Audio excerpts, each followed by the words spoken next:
Akan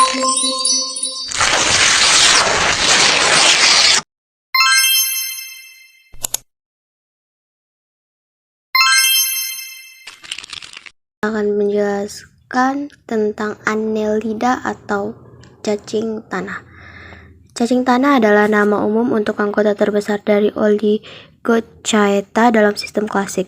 Mereka ditempatkan dalam ordo Opisthophora atas dasar pori-pori jantan membuka posterior ke pori-pori betina. Meskipun segmen jantan internal anterior ke betina, studi kladistik teoristis telah menempatkan mereka. Sebaliknya, dalam subordo Lumbricina dari ordo Hoploctocida, tetapi ini mungkin lagi segera berubah. Cacing tanah adalah cacing berbentuk tabung dan tersegmentasi dalam filum Annelida. Mereka umumnya ditemukan hidup di tanah, memakan bahan organik hidup dan mati. Sistem pencernaan berjalan melalui panjang tubuhnya. Cacing tanah melakukan respirasi melalui kulitnya.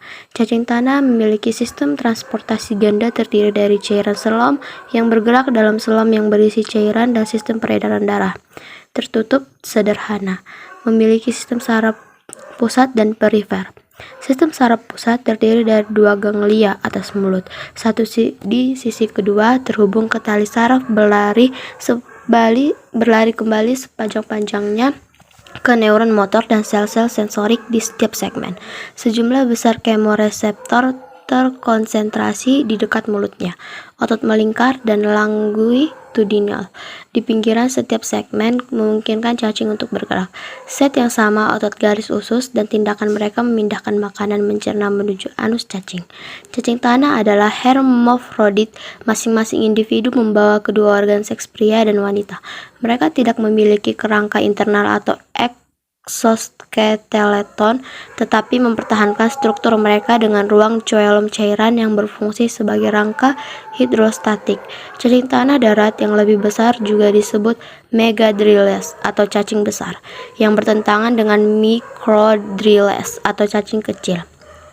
Di familia Semuaquatic, Tubivicidae, Lumbriculidae, dan Enchytraidae antara lain megadriles ditandai dengan memiliki klitelum yang berbeda atau yang lebih halus daripada microdriles dan sistem vaskulur dengan kapiler benar. Cacing tanah jauh lebih melimpah di lingkungan terganggu dan biasanya aktif hanya jika air hadir. Cacing tanah jenis Lumbricus mempunyai bentuk tubuh pipih, jumlah segmen yang dimiliki sekitar 90-195 dan klitelum yang terletak pada segmen 27-32. Biasanya jenis ini kalah bersaing dengan jenis yang lain sehingga tubuhnya lebih kecil, tetapi bisa diternakkan besar tubuhnya bisa menyamai atau melebihi jenis lain. Cacing tanah jenis Peretima, segmennya mencapai 95-100 segmen. 150 segmen.